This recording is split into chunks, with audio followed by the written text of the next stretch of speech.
সেলাম জানাই, নমস্কার জানাই, জোহার জানাই। বি.আর. আম্বেদকর কে জানেন? তার জন্মস্থান মহারা বলে একটি প্রত্যন্ত গ্রামে, যেটা এখন ব্রিটিশরা তখন ছিল। তখন ব্রিটিশ গভর্নমেন্ট জন্মগ্রহণ করেছিলেন।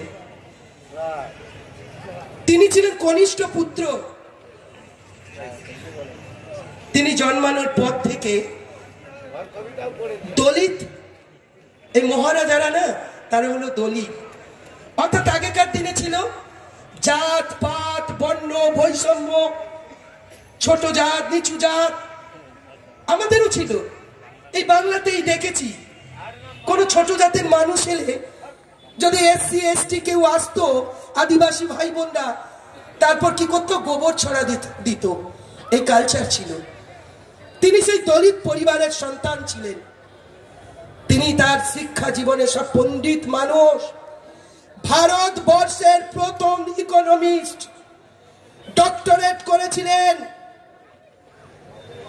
আইনটিস্ট মানে তিনি কি নন, আইনে ডিগ্রি করেছেন, ইকোনমিক্স ছিলেন। তিনি বৌদ্ধ ধর্ম একটা সময় গ্রহণ করেছিলেন।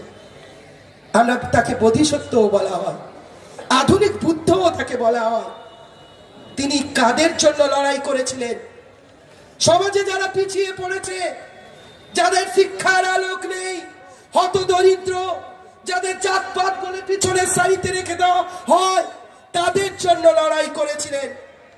যখন সংবিধান খসড়া রচনা হচ্ছে, সেই খসড়া রচনার চেয়ারপারসন হিসেবে তাকে দেওয়া হয়। তিনি সেই সংবিধানে আমাদের অধিকারকে সুনিশ্চিত করেছেন। সেই সংবিধান রচয়িতা। আমাদের কাছে সংবিধান কি? গণতন্ত্রের মন্দির, গণতন্ত্রের মসজিদ, গণতন্ত্রের গির্জা।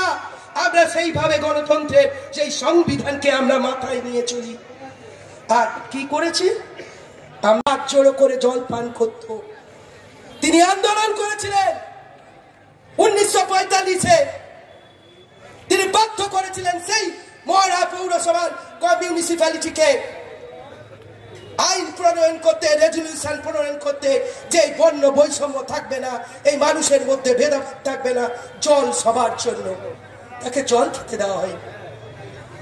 আজকে আপনারা জানেন না হয়তো, যখন সংবিধান রচনা করে এই জনশক্তি আর এই আরএসএস, এই জনসংঘ আর এই আরএসএস বিরোধিতা করেছিল।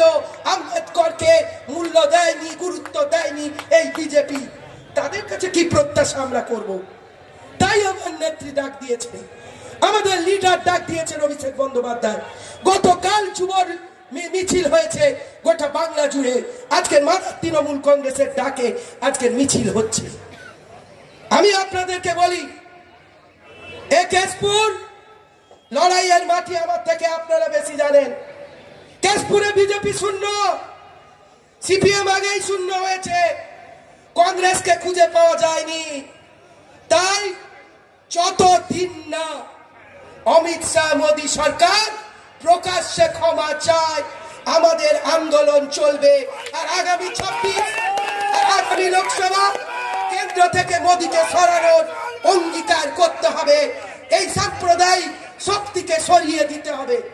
ভাই, তুমি ভুলে গেছো আদিবাসীদের ভোট নিয়ে লিডার হয়েছো, আদিবাসীদের ভোট নিয়ে কেন্দ্রে গেছো। আদিবাসীর সংখ্যা কত? প্রায় 9%। এসসিদের সংখ্যা কত? 26%। ওবিসিদের পার্সেন্ট কত? প্রায় 20%। আর তুমি মুসলিমদের তো সহ্য করতে পারো না।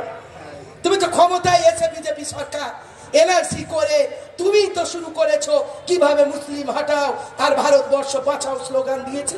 তাই আমরা যদি একজোট হই, আমরা যদি ঐক্যবদ্ধ হই, এই মঞ্চ থেকে আমার পিছিয়ে পড়া সমাজের এসসি এসটি ওবিসি এবং আমি মাইনরিটিদের বলবো, আমরাই ক্ষমতায় দেই, আমরাই ক্ষমতা থেকে নামিয়ে হিচড়ে ফেলে দিতে পারি। তাই আমাদের শপথ নিতে হবে, বাংলায় মমতা ব্যানার্জি আর ভারতবর্ষ থেকে মোদীকে সরিয়ে আমাদের নেত্রীকে প্রতিষ্ঠা করতে হবে। আমরা 6টা জিতেছি, 24-এ জিতেছি, জ্বালা ধরেছে তাই না? পেরে উঠছে না মমতা বন্দ্যোপাধ্যায়ের সঙ্গে। অনেক কিছু তো করলে বন্ধু। আসুন আমার বক্তব্যকে দীর্ঘায়িত না করে বি.আর. আম্বেদকরের ছাত্র, যুব, মহিলা, সংখ্যালঘু, এসটি, এসসি, কিষান, ক্ষেত মজুর, মাদার